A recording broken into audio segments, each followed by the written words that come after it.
Constantín busca honrar a un Dios triunfador, no a un Dios de sufrimiento. Constantín busca honrar a un dominador imperial, y este fue la primera imagen de Jesús. Estas tradiciones se suman a los escritos apócrifos. Los evangelios canónicos solo representan una parte del conjunto, como les dije. En la fórmula que concluye su evangelio, cuando Juan dice Jesús hizo mucho más cosas, agrega mucho más cosas que si les escribiera todas, el mundo entero no podría contener los libros que se reproducirían. Hoy disponemos de un cierto número de documentos que pertenecen a todas esas obras que no han sido aceptadas por la Iglesia en la lista oficial de las Escrituras, el canon. Estos apócrifos cristianos han sido redactados esencialmente entre el 2 y el 4, el siglo 2 y el siglo 4. La imagen de Cristo que presentan es muy diferente de la del Cristo del Nuevo Testamento. La literatura apócrifa tuvo un desarrollo espectacular para hablar de la infancia de Jesús, de José, de María. La dimensión apologética es evidente. Los cristianos se encuentran en un contexto hostil, tienen que responder a las críticas, a las cuestiones embarazosas. Un llamado Evangelio de Nicodemo fue muy popular en el medievo. Habría sido encontrado bajo el reino del emperador Teodosio el Grande en Jerusalén, en el pretorio de Poncio Pilatos, en los archivos públicos. Este Evangelio de Nicodemo relata de una manera detallada el proceso de Jesús. El escrito llamado Doctrina de Adai fue difundido por la iglesia siriaca. Cuenta la historia del rey Abgar de Edesa y de Jesús. Adai habría sido uno de los 72 discípulos. Hay una correspondencia entre un rey extranjero y el Mesías Jesús, cuando el Nuevo Testamento no atribuye ningún escrito a Jesús mismo.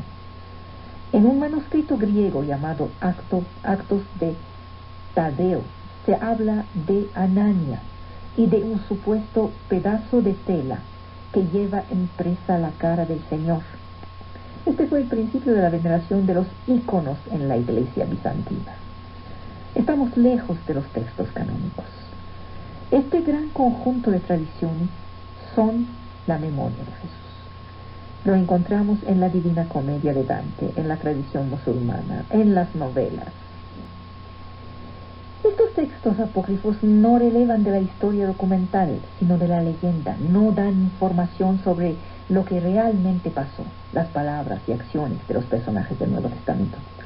Reflejan la manera que tenían los cristianos de la Iglesia antigua de hacer memoria a partir de sus orígenes. La leyenda es tan presente en los evangelios canónicos como en los apócrifos. Hay un núcleo de datos históricamente sólidos y una constelación de elaboraciones secundarias que surgen de la fe. Hay un debate entre los evangelios de Tomás y el evangelio de Pedro. Se dijo que los dos apócrifos fueron compuestos a partir de los evangelios del Nuevo Testamento. El de Tomás es de inspiración gnóstica y dataría de 140.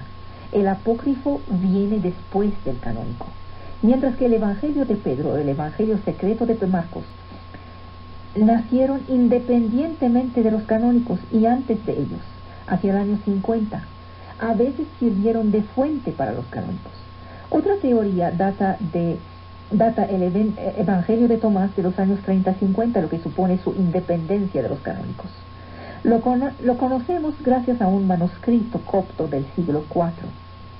El evangelio de Pedro fue descubierto a finales del siglo pasado en Egipto. Su valor documental es casi nulo.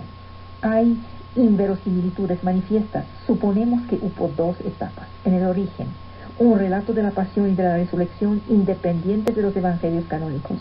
Luego, una redacción posterior agregó a los relatos primitivos los elementos que provienen de los canónicos. El Evangelio de Pedro es un documento indispensable para el estudio de los relatos canónicos de la Pasión. Escenifica las profecías del Antiguo Testamento, en los cuales los primeros cristianos anuncian la pasión de Jesús, y conserva las tradiciones que fueron utilizadas por los canónicos. Hay elaboración de una tradición legendaria con propósito apologético. Mateo es más antijudío que Pedro. Estamos aplicando a las escrituras el método histórico crítico. Hay diversidad de textos que reflejan objetivos y grupos diferentes. Los evangelios cubren realidades contradictorias. Estamos cuestionando la base documental de la fe. Una suerte de censura ha jugado en la Iglesia, que amagó la investigación. El texto no solo era expresión religiosa, sino soporte de una liturgia. A la vez, la Iglesia de los orígenes era mucho más respetuosa de la diversidad de las fuentes que la que vino después, cuando trató de controlar las fuentes. Estos textos conservaron la memoria de todas las contradicciones de su propia historia. No hay que confundir crítica y negatividad. Nuestra concepción de la historia nació a finales del siglo XVII. Comparamos, criticamos, tenemos exigencias mínimas. Estas nociones eran totalmente inexistentes en la antigüedad. La historia me absolverá de todas esas cosas. La historia no absuelve a nadie. La historia es un conjunto de azares. Y luego, cuando uno gana, trata de reescribirla, rehacerla. La Iglesia se esforzó de poner el bautista en el papel de precursor y a Jesús en la posición del maestro. Históricamente fue exactamente al revés. Juan fue el maestro que recibió a Jesús, lo bautizó, lo hizo discípulo. Luego Jesús rompió con él y desarrolló su independencia. A diferencia del Bautista, el hombre de Nazaret exhorta a la conversión en el nombre de un Dios de gracia, no de un Dios de ira. No es el representante del Dios de ira del Bautista. Las dos imágenes de Dios no son parecidas. Al contrario de los profetas de la renovación, Jesús no hace ninguna referencia a la tierra de Israel o a la restauración de Israel. Es subversivo, simplemente deja caer Israel. Anuncia que muchos vendrán del levante y del poniente para tomar el lugar del pueblo escogido en el festín del reino de los cielos, mientras que los herederos del reino serán rechazados en las tinieblas. Rompe con el nacionalismo judío. El movimiento de Jesús se vio confrontado a la misma cuestión identitaria que todos los movimientos judíos de renovación. Pero, de todas las corrientes protestatarias, solo el movimiento de Jesús fue rechazado por el judaísmo, porque solo tomó a contracorriente los demás movimientos, optando por una práctica de integración en lugar de exclusión de los no judíos. Los profetas contestatarios buscan restaurar la pureza perdida, eliminando a los infieles. Jesús, al contrario, define la comunidad por la integración. No excluye a nadie: marginales, mujeres, niños, enfermos, colaboradores romanos, gente moralmente sospechosa. Todo el mundo cabe. Este círculo de los 12 discípulos no son 12. El símbolo retoma la cifra mítica de las 12 tribus y se presenta como una recomposición de Israel. Pero es compuesto de galileos incultos y además no tiene a ninguna persona de alto rango. No separa a los que saben de los que no saben. Jesús suma allá donde los otros separaban. Reconcilia, abre donde los otros cerraban. Prepara la universalidad cristiana.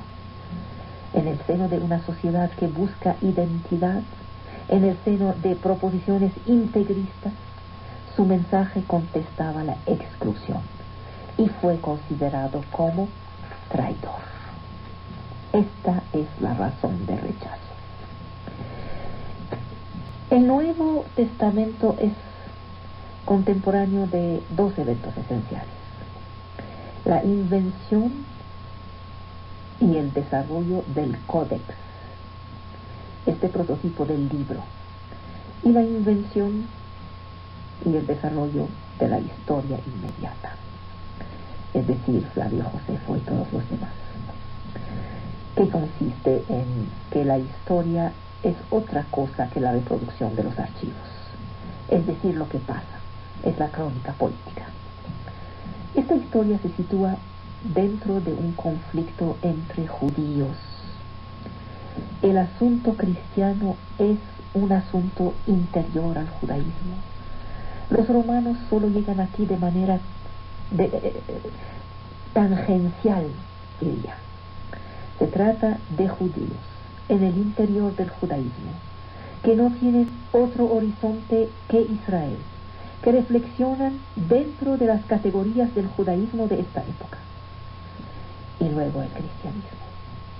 Así que el Jesús cuentista de parábolas, terapeuta, que camina sobre el agua, todo eso se vuelve muy secundario. Se trata de un conflicto interno al judaísmo, la ruptura entre judaísmo y cristianismo. Miren, el gran pensador, historiador Ernest Renan, del siglo XIX, quiso ver a un Jesús humanista. Ahora, lo que estoy tratando de hacer desde la semana pasada es buscar ver una cultura, sus raíces, las razones de este desgarro. En un principio no había antisemitismo. Los evangelios son escritos en su mayoría por redactores que son judíos. Es la historia de un judío que protesta contra una institución judía que es el templo. La desgracia del pueblo judío tiene por origen un conflicto que se sitúa en el interior del judaísmo, un desgarro extraordinario. El debate es interno y la crítica es interna. En los medios paganos, la traducción al griego del Pentateuco en Alejandría y la crítica de los ídolos que conlleva el texto traducido del Pentateuco causa unas reacciones muy vivas de rechazo. Los paganos se sienten ofendidos en sus dioses. Un grupo de tantos que ha tenido éxito toma fuerza después de 3 siglos de persecuciones. El cristianismo nació de la emancipación de una secta judía que ha utilizado las categorías greco-romanas. La identidad de Jesús no planteaba ningún problema hasta la Revolución Francesa. Era el Hijo de Dios y el Mesías anunciado en las Escrituras. Esto era un artículo de fe aceptado por todos, salvo por los judíos, por supuesto. La sacudida de las sociedades tradicionales, los progresos de la ciencia, los progresos de la investigación histórica, han modificado profundamente las representaciones de Cristo. Raros son los que niegan su historicidad. ¿Pero quién es? Primero tenemos el origen judío de Jesús. Viene de la tribu de Levi por su madre. Las Escrituras lo muestran yendo al templo, discutiendo con los fariseos, rezando, predicando en la sinagoga, celebrando la Pascua en el Monte de los Olivos. Un pequeño rabino cuyas palabras parecen sacadas de las sentencias de los padres, las famosas Pirkei Avot, que fueron compuestas en el alba de la era cristiana. El Padre Nuestro, la oración del Padre Nuestro, no es más que una versión ligeramente modificada del Kadish, la oración de los muertos de la liturgia judía. Una amplia fracción de la iglesia primitiva se quedó durante mucho tiempo fiel al judaísmo. Los discípulos de Jesús, lejos de ganar Galilea, donde la predicción de su maestro había obtenido un franco éxito, al contrario, prefieren quedarse en Jerusalén, cerca del templo, con los dirigentes de este templo. Quisieron encontrar un compromiso. La noche que seguía al Shabbat o el día siguiente se celebraba en las casas la resurrección de Jesús, apoyándose en las listas de apariciones, como la de Corintios 1:5. Es el origen del culto dominical. La comunidad así organizada y enseñada no estaba al margen del mundo. Escogieron vivir en una ciudad, peregrinaron, optaron por relaciones frecuentes con la sociedad que los rodeaba y cuyas prácticas y creencias compartían en su mayoría. La rivalidad en el seno del grupo judeo-cristiano primitivo, lo llamo judeo-cristiano, entre los partidarios de Esteban, el vocero de los helenistas, y los partidarios de Jacobo, el hermano de Jesús, que es un personaje central, poco tomado en cuenta por los historiadores. Jacobo era el hermano de Jesús, lo que pone en cuestión el dogma de la virginidad de María. Era el verdadero jefe de la iglesia primitiva, el primer papa de una iglesia que se da por misión la evangelización, exclusivamente en el medio judío y en el marco sinagogal. Durante varios decenios, este grupo jerusalemita conserva el liderazgo en el seno de la iglesia primitiva, luchando contra la influencia creciente de los círculos helenistas debilitados por la desaparición violenta de Esteban, que fue linchado por la turba. Nos imaginamos que los cristianos primitivos eran un grupo muy unido y muy amoroso. No hay nada de eso. Había luchas de poder internas, linchamientos incluso. El judeocristianismo habría desaparecido después del exilio por Peia, en Jordania, de sus líderes en el año 66, en principio de la gran revuelta judía contra los romanos. Unos grupos judeocristianos importantes continúan a frecuentar la sinagoga. Seguían existiendo después de esta fecha, tanto en Palestina como en la importante comunidad judía de Alejandría en Egipto. Solo desaparecieron después del fracaso de la gran revuelta de la diáspora en el año 115-117, e incluso más tarde, después de la derrota en 135 de la rebelión de Bar Kokhba. Solo entonces la iglesia primitiva vio el triunfo de la corriente nacida en Antioquía algunas decenios antes, y que bajo la influencia de los discípulos de Esteban había hecho salir la prédica del marco sinagogal y lo habían ampliado en dirección de los no judíos, los gentiles, las corrientes que luego Pablo acabó por organizar. Este Pablo es un personaje extraordinario. Saúl de Tarso es sin duda el responsable de la gran fractura operada entre la iglesia y la sinagoga. Fue una ruda confrontación.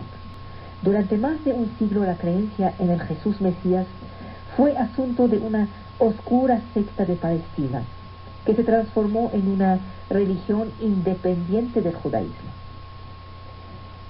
Entonces, durante mucho tiempo hubo fidelidad a la ley mosaica, la ley judía, por parte de los primeros discípulos. Luego la lucha interna y unos que ganan sobre otros crean esta ruptura. ¿Saben qué? Vivimos un tiempo muy interesante. Después de la Segunda Guerra Mundial, la casi totalidad de las iglesias cristianas hicieron su examen de conciencia y dejaron de negar sus relaciones con el judaísmo. Se partía de la idea de que este era el enemigo, que el mundo judío ha producido un corpus de doctrinas y de representaciones del cristianismo fundándose sobre una interpretación crítica de las escrituras, de los principales dogmas cristianos. No es cierto. El Talmud y la casi totalidad de la literatura rabínica de ayer y de hoy solo contienen muy raras alusiones al cristianismo y a la personalidad de Jesús. Un párrafo del tratado Sanedrín indica: ojalá no veamos aparecer en nuestro seno a un alumno que, tal Jesús de Nazaret, sea causa de deshonra.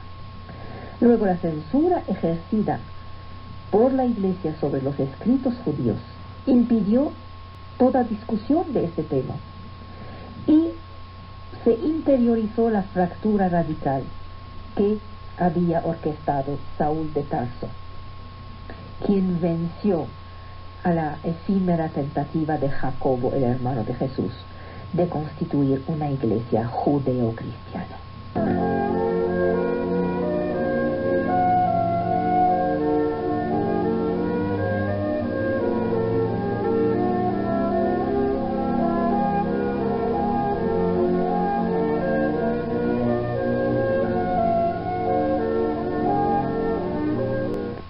Hacen que los judíos conozcan varias lenguas.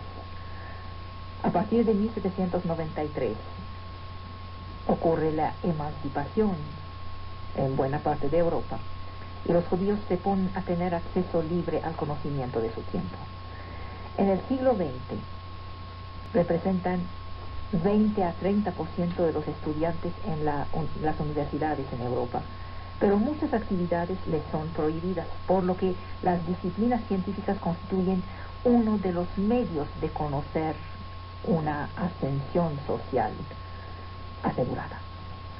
Por el lado del Islam, del siglo VIII al siglo XIII, las ciencias conocen una extraordinaria edad de oro.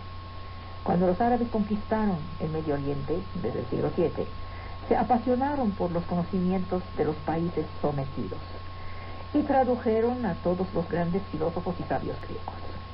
Sus médicos, como Avicena, que Occidente descubrirá y adoptará solo en el siglo XII, sus médicos y científicos eran capaces de realizar operaciones cirurgicales del ojo. Las matemáticas se desarrollan enormemente por las necesidades del catastro y el cálculo del impuesto. De hecho, los árabes inventan el álgebra, mas no inventan el cero como se cree a menudo. Lo pidieron prestado a las matemáticas hindúes. Con las invasiones de los mongoles en el siglo XIII y la destrucción completa del tejido socioeconómico que traen con ellos, la ciencia se desmorona y no se levantará. A partir de esta época, los nuevos conocimientos o teorías que vienen de los países cristianos son considerados como influencias extranjeras nefastas y por esta razón puestas bajo el control de las autoridades musulmanas. Es en el siglo XIX solamente que la primera imprenta en caracteres árabes fue construida por Francia. Fíjense que burla de la historia. Bien, la emergencia de las ciencias es un evento único en la historia de la cultura. Y es un evento que se ha producido en el occidente cristiano y en ninguna otra parte. Estoy hablando de modernidad ahora. Quizá por una parte gracias al hecho de que la Iglesia reconocía una distinción fundamental entre el campo de lo sagrado y el campo de lo profano. Esta distinción no solo permitía a la ciencia de buscar sus días, sino que preparaba el espíritu para una distinción más radical que planteaba el principio de objetividad. A lo largo de los siglos, el recorrido científico se hizo al lado de la Iglesia Católica. En el siglo XVII las ciencias conquistan su autonomía hacia las religiones. La autoridad eclesiástica solo aceptó sus resultados a partir del momento en que estos se acordaban con la Biblia y el dogma. Desde el siglo I, las relaciones entre Iglesia y ciencia empezaron muy mal. El Nuevo Testamento recuerda la manera en que San Pablo, el propagador del cristianismo, fue recibido en la patria de la ciencia griega, Atenas. Cito: al escucharlo hablar de la resurrección de los muertos, se pusieron a reír. La Iglesia primitiva siente hacia la ciencia un cierto desprecio. ¿Qué vale el conocimiento de las cosas ante el conocimiento de Dios? El mundo se acercaba hacia el apocalipsis, en la opinión de los primeros cristianos, y solo cuenta la búsqueda de la salvación por medio de la religión en contra de la orgullosa razón. Siglo I, DC. Pronto la Iglesia cambia de actitud. Unos intelectuales cristianos como San Justín aprenden todo de las grandes corrientes científicas, de las grandes corrientes filosóficas de la época. Al mismo tiempo, la didascalia apostólica afirma que todos los conocimientos están en la Biblia. Contradicción. En principio del siglo V, San Agustín celebra el matrimonio entre ciencia e iglesia. Agustín había primero buscado la llave de la sabiduría en la filosofía griega y latina y en Cicerón, antes de convertirse al cristianismo. Las dos búsquedas del sentido son para Agustín complementarias. Dice, la ciencia que se adquiere por la razón y la inteligencia, ¿cómo podría ser mala? Para él, la botánica permite comprender por qué es un ramo de olivo que una paloma trae a Noé para anunciarle el fin del diluvio. Y responde, el olivo siempre guarda sus hojas, es un símbolo de vida. La ciencia es entonces buena, pero únicamente en la medida en que permite apoyar las verdades de la Biblia. Los que lo olvidan están llamados al orden. En el siglo IX, los libros del teólogo irlandés Juan Scott están condenados por la Iglesia, porque promovió la autonomía de la ciencia en relación con la autoridad eclesiástica. En 1277, 219 errores enseñados son condenados por el obispo de París por petición del Papa Juan XXI. Los que profesaban estos errores eran excomulgados. Un decreto reduce los sabios al silencio. Desde el siglo X, las relaciones entre iglesia y ciencia estaban serenas. El Papa del año 1000, Silvestre II, quien amaba las matemáticas y la astronomía, fue el mayor sabio de su tiempo. Se trata ahora de poner un término a la libertad científica instaurada desde que las obras de Aristóteles fueron redescubiertas en los territorios musulmanes. La doctrina de Aristóteles fue considerada por la Iglesia como sacrílega. ¿Por qué? Porque enseñaba que el mundo y la materia eran eternos. Y si eran eternos, entonces no fueron creados. La Iglesia prefirió el idealismo de Platón a Aristóteles. Recuerden siempre, el neoplatonismo fue asunto de cristianos. En 1492, Cristóbal Colón descubre América y perturba a los espíritus. ¿Quiénes son los indios? Se organiza una controversia famosa sobre este tema en la ciudad española de Valladolid. Los relatos antiguos están llenos de monstruos. Surgen otras cuestiones. ¿Cómo es que llegaron ahí? ¿Cómo escaparon del diluvio? La Iglesia llama entonces a la ciencia y la trata como compañera. El jesuita Jesús de Acosta es enviado a Perú en 1569 y cuestiona a los indios con la esperanza de encontrar en sus tradiciones orales algunas huellas del relato bíblico. Sus conclusiones son: no hubo diluvio en América. En 1600, Giordano Bruno fue quemado vivo en Roma. Afirmaba que la Tierra solo era un punto en el universo, que existen otros mundos como el nuestro, que el diluvio universal jamás tuvo lugar. Encarnaba el espíritu de libertad en un momento en que la Iglesia vivía una grave crisis de identidad. Y surge el protestantismo. Caen las condenas sobre los científicos que proponen explicaciones del mundo que difieren del relato bíblico. El astrónomo polaco Copérnico es condenado de manera póstuma. Su heliocentrismo, que es una teoría que pone el Sol en el centro del mundo, con la Tierra que gira alrededor suyo. Sin embargo, su heliocentrismo fue bien recibido por la Iglesia a mediados del siglo XVII. 7 años después, Galileo debe abjurar de sus ideas heliocentristas. Contradicción.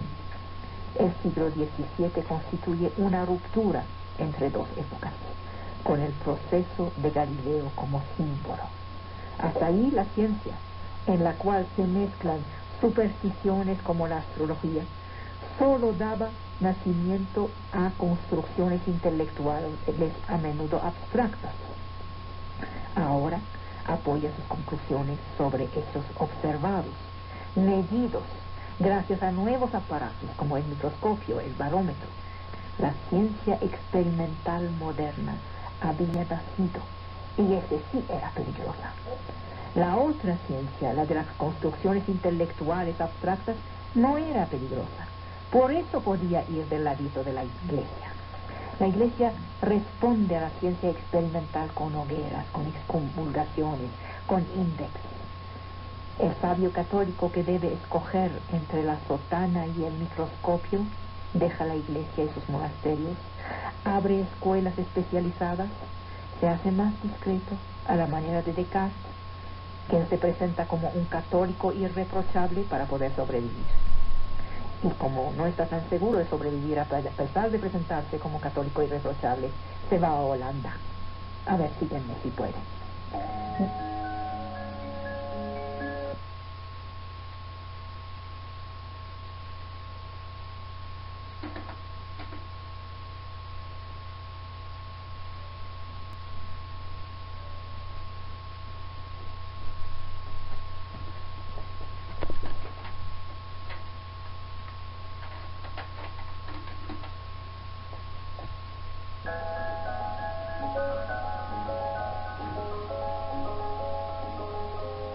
Con Isaac Newton, quien anuncia la ley de la gravitación en 1687.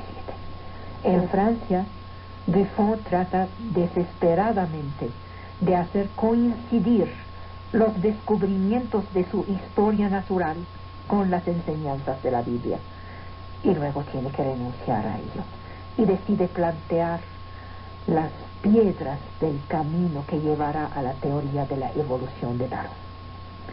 En 1846, Pío X dice: en este siglo deplorable se ha llevado una guerra furiosa y temible contra el catolicismo.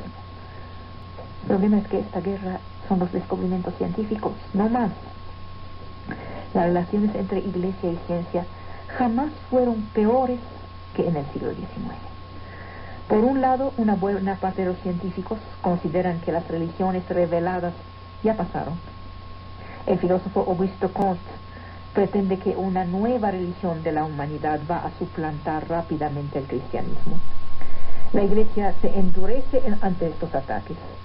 Viene el Concilio de Vaticano I en 1870 y define que toda afirmación contraria a la verdad de la fe es absolutamente falsa.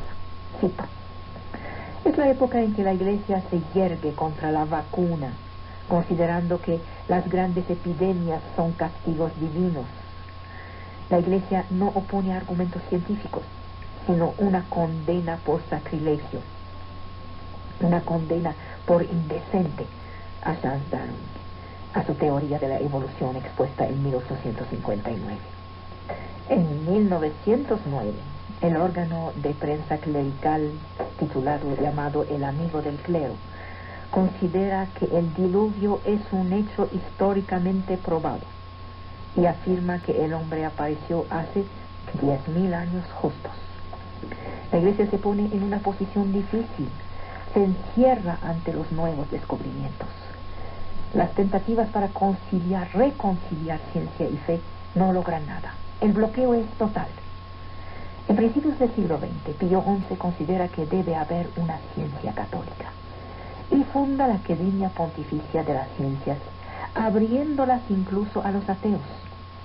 Su sucesor, Pío XII, se entusiasma en 1951 por la teoría del Big Bang, que le parece reponer a Dios en el origen del universo.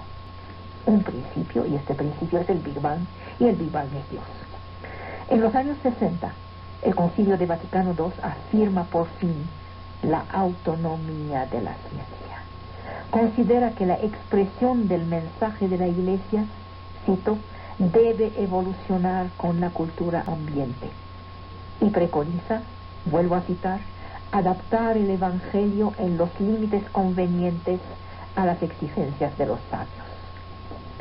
Hoy Juan Pablo II sigue en esta vía y reconoce el evolucionismo y el daño hecho a Galileo. Bueno, lo reconoce con 300 años de atraso, pero por fin lo reconoce. En 1996, en un discurso al mundo de la ciencia, afirma, cito, hoy se ve claramente que la perspectiva de la fe no se opone a la del auténtico saber científico. Nos damos cuenta que un diálogo fecundo puede instaurarse entre ellos, aún en la distinción de los planes y de las competencias respectivas. Final de la cita. El método científico no tiene por misión aclarar las cosas de la fe. La única realidad es la que se observa, que permite alcanzar no la verdad, sino lo real. Forzosamente lo real es incompleto. Forzosamente siempre está en movimiento. El investigador se plantea cuestiones sobre el sentido de la vida, la existencia de Dios, la idea de eternidad. De su voluntad depende buscar en la fe una respuesta o negarse a esta búsqueda. Y la ciencia ocupan el mismo espacio, el del pensamiento humano. Entre estas dos maneras de abordar el mundo hay competencia, lo que significa que hay conflicto. Durante siglos las religiones ganaron, ofrecían a los hombres una verdad última. Hoy la situación se ha revertido. La ciencia es poderosa, conquistadora y a la vez contestada, acusada. Ha ayudado a liberar el hombre del trabajo, pero parece impotente para administrar este bien. El planeta conquistado por el hombre está amenazado por él. La explicación que la ciencia da del mundo evacúa el sentido. La evolución del universo no tiene significado, simplemente es. Las religiones no están en términos de conquista, pero los hombres sienten la utilidad de una creencia y algunos reanudan la tradición de la ignorancia piadosa. Las sectas proponen integrar una falsa ciencia.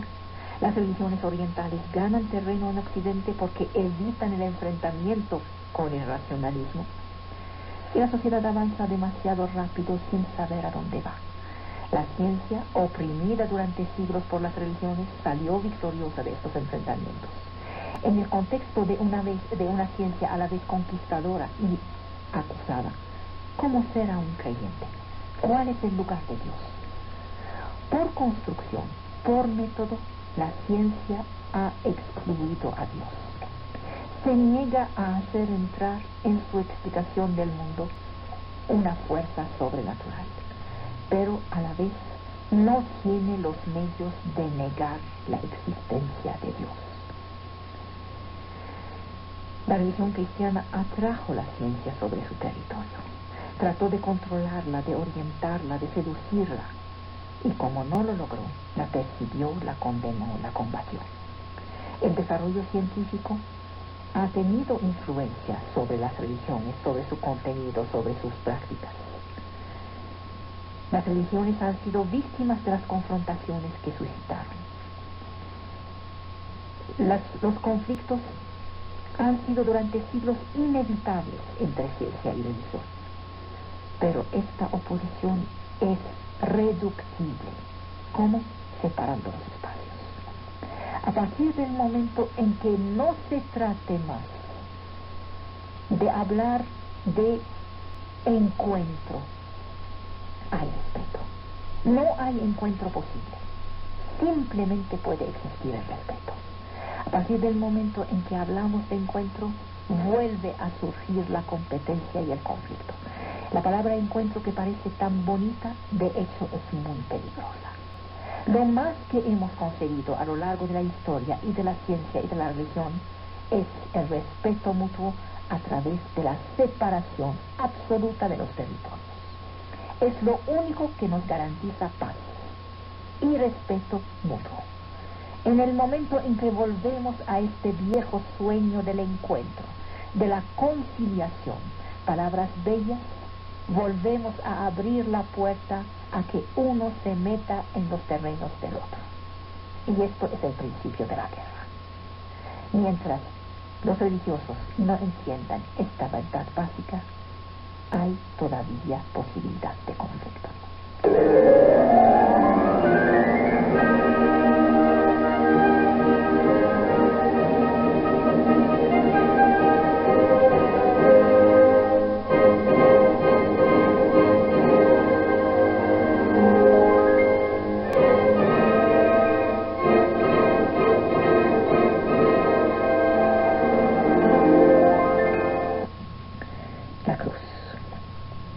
Jesús ha muerto en la cruz es en un principio un signo maldito. Los cristianos no buscaron negarlo. La cruz se ha vuelto con ellos un signo de novedad radical. Sus primeras representaciones estaban hechas menos para recordar los sufrimientos de Cristo que para inscribir en el mundo esta novedad. En los orígenes, el símbolo de la cruz estaba acompañado de las figuras de la ausencia. El trono imperial desierto, vacío, la ausencia del crucifijo.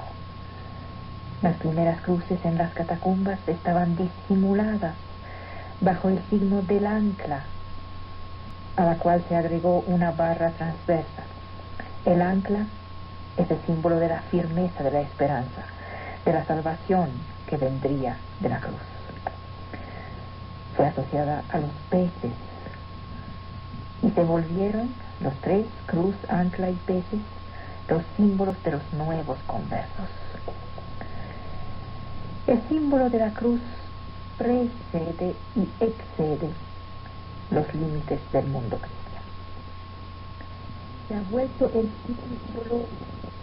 signo por excelencia de la singularidad y de la universalidad cristiana.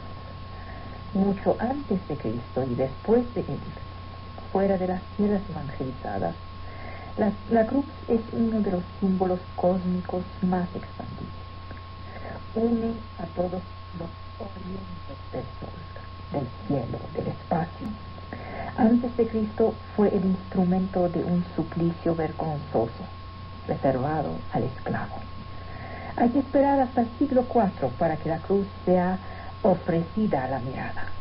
Tuvo que ser inventada, es la palabra que usan los textos cristianos. Tuvo que ser inventada la cruz en Jerusalén por Santa Elena. Hay que esperar unos siglos más para que el crucifijo sea representado en la cruz. Es la paradoja de un símbolo cósmico y de un símbolo de infamia, paradoja de gloria proclamada por la voz, pero insoportable a los ojos. Durante mucho tiempo no se pudo ofrecer a la mirada ni la cruz, ni aquel que clavaron en ella. Luego, el sello de la cruz se ha vuelto el sello cristiano por excelencia, aunque los cristianos no hayan inventado el símbolo.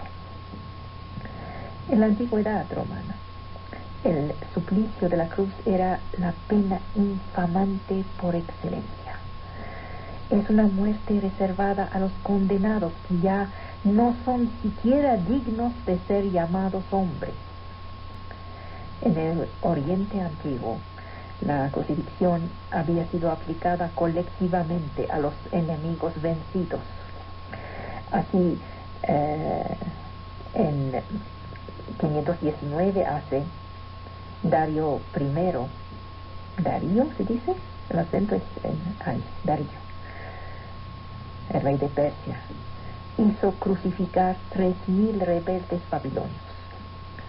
Después de la toma de la ciudad de Moties, en el año 392 hace, el tirano Denis de Siracusa infligió la pena de la cruz a centenares de griegos que estaban auxiliando a los cartagineses que detenían a la ciudad. A finales del siglo II hace, Alejandro Janeo, rey de los judíos, para castigar una rebelión, escogió a 800 de sus sujetos y los crucificó en pleno Jerusalén. Estas ejecuciones están atestadas a lo largo de los siglos en las naciones del Medio Oriente, aunque no aparezcan ni en Grecia ni en la Roma de los orígenes. Parece que fueron los cartagineses que hayan hecho conocer este suplicio a los romanos durante las guerras púnicas. A partir de finales del siglo III así, encontramos este suplicio entre los romanos. Ahí lo descubren y se entusiasman. Había con qué, ¿verdad? Se entusiasman por el suplicio, ya que conlleva sufrimientos largos. Se ve, pues. Además, la crucifixión es particularmente espectacular como para servir de advertencia, al igual que el empalamiento, al igual que la potencia. La crucifixión es parte del arsenal represivo de la justicia romana y su aplicación es muy estrictamente limitada. Las leyes constitucionales de Roma prohíben crucificar a un hombre que beneficia de la ciudadanía romana. Y solo pueden ser crucificados los esclavos y los no ciudadanos, que son culpables de robo, de insurrección, de piratería y otros crímenes que tocan al Estado. Aquellos que destruyen el orden establecido. La cruz está usada esencialmente para castigar a los esclavos. El amo, por su derecho de vida y de muerte sobre su casa, puede utilizar la cruz en caso de rebelión. Él sabe que los otros servidores, al ver el espectáculo de uno de ellos agonizando durante horas, días, al verlo abandonarían sus proyectos de sedición. Las autoridades romanas recurren también a la crucifixión, sea para individuos en las provincias, como en el caso de Jesús, o de manera colectiva para la ejemplaridad de la pena. Todos vieron a esta película de Espartaco, ¿verdad? Bien, en el año 71 después de vencer al ejército servil de Espartaco, que mantenía las tropas romanas en jaque desde el año 73, desde hacía 2 años y pico, Crassus escogió entre los prisioneros unos 6.000 hombres y sobre los 193 kilómetros de la Vía Apia, que va desde Capua hasta Roma, ahí puso cruces y suplició a los 6.000 hombres. Ahí, dominando toda la campiña romana, su lengua agonía atestiguaba del rigor de la ley hacia los revoltosos. Lo recuerdo, era la última escena de la película, ¿verdad? Eso, con Kirk Douglas sobre una de las cruces. En principios de nuestra era, el emperador Galba extiende la pena a los ciudadanos romanos de clase inferior, los llamados humiliores, con H en principio. En el siglo siguiente, Adriano saca una ley que prohíbe a un amo ejecutar a su esclavo sin una sentencia del tribunal. Y Antonino Pío, decidiendo castigar como homicida a un amo que mata a su esclavo de manera arbitraria, Antonino Pío restringe aún más el derecho de los particulares de crucificar a sus esclavos. No más se estaba civilizando, pues. Desde entonces, la jurisprudencia reserva la cruz a los esclavos y a los humilladores, juzgados por un magistrado por traición, sedición y otros crímenes graves. Excepcionalmente, los soldados, por amotinamiento o deserción, pueden ser sometidos al mismo suplicio. La crucifixión sigue siendo legalmente utilizada hasta el siglo IV d.C. En 313, Constantino toma el poder y mantiene la crucifixión. Años más tarde, para manifestar su respeto hacia la pasión de Cristo, la abolece. Pero su práctica no cesa completamente, ya que los bárbaros no respetan la prohibición de Constantino.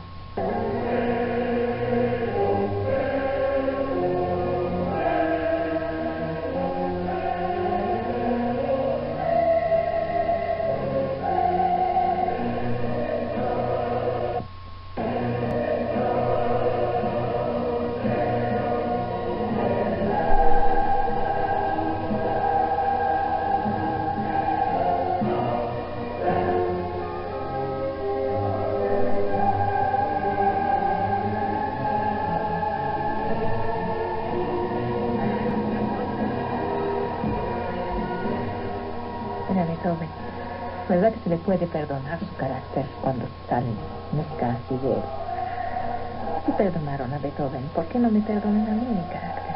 Caray. La palabra latina cruz puede ser de origen cartaginense, de Cartago. Designa un palo al cual se amarra un condenado con cuerdas y clavos. Luego se le agrega otro palo transversal para los brazos. En la época de Cristo, el instrumento se compone de las dos partes. Tiene entre 3 y 4 metros y se levanta en permanencia fuera de la ciudad. Se escoge una altura para que la agonía sea vista desde lejos por mucha gente. El palo transversal se le llama patibulum. Lo carga el condenado hasta el lugar del suplicio, donde es subido y fijado a la cruz. Hay varios modos posibles para esto. O se fija el patibulum para obtener una T o tau, o más abajo, como la cruz que conocemos ahora. El todo pesa más de 100 kilos, lo que explica por qué el condenado solo puede llevar el patibulum, es decir, la parte transversal. Por extensión, cruz acaba por designar el conjunto de los dos palos. Después del proceso, se flagela al condenado, luego se le quita su ropa y se le carga con el patibulum. Debe atravesar la ciudad ahí desnudo bajo los golpes. En Judea, por el pudor judío, se permite algo de ropa al condenado por la repulsión que provoca la desnudez. Los clavos tienen unos 18 centímetros. No atraviesan la palma de la mano porque no soportaría el peso del cuerpo, sino que se plantan en medio de los huesos del carpio. Luego se alza el patibulum con cuerdas hacia lo alto y los pies se clavan entre el metatarso y el talón. Después se cuelga de la cabeza del condenado el titulus, que lo identifica y dice el motivo de la condena. En las provincias el texto se escribe en 3 lenguas, latín, griego y el dialecto local, en el caso de Jesús el arameo. Una vez ejecutada la crucifixión, solo queda un guardia militar para impedir que se acerque la gente. La muerte puede ser larga, la agonía puede durar varios días. La asfixia ocurría por bloqueo del tórax. Ganaba de manera más o menos rápida el hombre suspendido por los brazos. Para poder respirar se alzaba sobre los clavos de los pies. La muerte de Jesús fue particularmente rápida. Sus 2 compañeros de agonía, que tenían una constitución más robusta, duraron más tiempo que él. La ley judía obligaba a enterrar al muerto antes de la noche. Por ello los legionarios les rompen las piernas para precipitar la muerte. Este crurifragitum,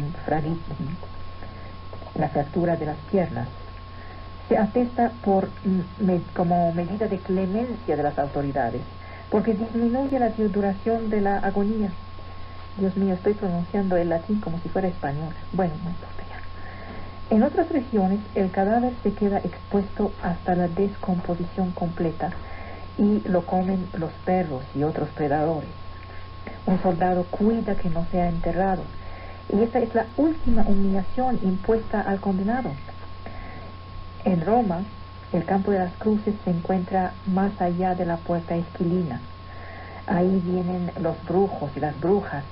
¿Por qué? Para robar los clavos, porque se supone que los clavos que han clavado crucifijos tienen eficacia en los ritos mágicos. El horror que inspira la crucifixión explica que los cristianos de los primeros siglos no hayan escogido la cruz como símbolo de su fe. Los mártires de los siglos II y III manifiestan su deseo de ser crucificados para acercarse de Cristo, de los sufrimientos de su amo. Pero el gran dilema era cómo transformar un signo de muerte y de humillación en un signo de victoria. Para las primeras comunidades, la muerte del Mesías es un escándalo. Ilusiones perdidas, fracaso de su misión. Esperábamos que iba a ser aquel que liberara a Israel. Tomaban esta liberación como algo real, inmediato, político, pues. Hubo la ejecución del justo, su eliminación por blasfemia por parte de los jefes religiosos, el suplicio infamante. En la Biblia se lee: maldito aquel que se cuelga de la madera. En un primer tiempo la cruz no evoca la salvación, al contrario, esta obra de muerte no es obra de Dios. La primera catequesis, en parte conservada por las actas de los apóstoles, subraya que son los habitantes de Jerusalén, esos jefes, que lo han hecho crucificar, entregándolo a Pilatos. Poco a poco, la cruz toma otro sentido y los cristianos pasan del horror a la veneración. Ya no la veían desde el punto de vista de los acusadores, desde el punto de vista de los verdugos, sino desde un punto de vista absolutamente novedoso. Los evangelistas reponen la cruz en la lógica de las opciones de Cristo. Él escogió esta muerte. En los evangelios es la cena la que permite leer la cruz. La cruz, de signo de muerte, se vuelve signo de vida. La ignominia se transforma en exaltación. Ya todo está listo para que en la liturgia de la iglesia, en la iconografía, el instrumento del suplicio se vuelva el estandarte de la victoria. En los grandes crucifijos bizantinos, los Cristos de gloria llevan un ropaje de majestad. La cruz se ha vuelto revelación de Dios. El descubrimiento de la verdadera cruz se hizo en el siglo IV por Santa Elena, la madre de Constantino. Esta contribuye al desarrollo de su culto en la iglesia por la devoción a los lugares santos, por las construcciones de basílicas en Jerusalén y en Roma. La liturgia comprende una adoración de la cruz. La devoción a la pasión desde el medievo, a partir del siglo XI. Las caídas, marchas, estaciones, el camino de la cruz en 14 estaciones datan de entonces, pero su forma definitiva aparece en España. En cuanto al uso del signo de la cruz, el signacio, es común en Oriente y en Occidente. El gran trazo que se efectúa sobre todo el cuerpo, sin embargo, no es anterior al siglo VIII. El signo del pulgar sobre la frente data de los primeros tiempos, no el signo que hacemos sobre todo el cuerpo. El signo del pulgar es el que constituye lo esencial del rito del bautismo. Antes era un sello espiritual contra el demonio. La cruz recapitula la totalidad del misterio cristiano. Mensaje de salvación y escándalo. Pasa, como les dije, de la abyección a la exaltación. Las menciones de la cruz son raras fuera de la pasión. Y en la pasión solo intervienen en el tercer tiempo del relato. Se describe la crucifixión con concisión. Al final, el resucitado sigue llamado el crucificado. Mateo y Marcos insisten sobre la derelición de Jesús en la cruz. Dios, ¿por qué me has abandonado? Silencio. Es la orquestación cósmica y apocalíptica del drama. Es un centurión que da la respuesta a la pregunta de Jesús. En verdad, este hombre era hijo de Dios. En Lucas, el clima es diferente. Simón de Sirena se encarga de la cruz. Uno de los dos criminales se convierte. La realidad de la salvación en el relato toma el lugar de la ejecución capital. La cruz ha cambiado de sentido definitivamente. Ya no se trata de una ejecución ignominiosa. Un movimiento va desde el horror escandalizado hasta la comprensión del misterio. La cruz y la resurrección forman el corazón de la proclamación original de la salvación. En Corinto, en lugar de guardar discreción sobre la palabra de la cruz, Pablo proclama: los judíos piden milagros, los griegos buscan la sabiduría, pero nosotros predicamos un Cristo crucificado. Se evoca el escándalo y la cruz se vuelve símbolo de Dios. La cruz es el evento, la victoria sobre las fuerzas del mal y la expresión del perdón de Dios. En la cruz Dios anula el documento acusador que colgaba sobre los hombres y lo clava en la cruz. La epístola de los Efesios la celebra como el instrumento de la reconciliación de los judíos y de los paganos. Lo propio de la cruz es transformar una empresa de odio en una obra de reconciliación. En los evangelios hay dos logias que invitan al discípulo a cargar la cruz. El tema ya no se refiere al suplicio. Pablo es aquel que mejor formula esta mística de la cruz. Dice que lleva en su cuerpo los estigmates de Cristo, de Jesús. La cruz se vuelve el objeto de la reflexión cristiana. San Justín fue, en el siglo II, fue el primer teólogo de la cruz.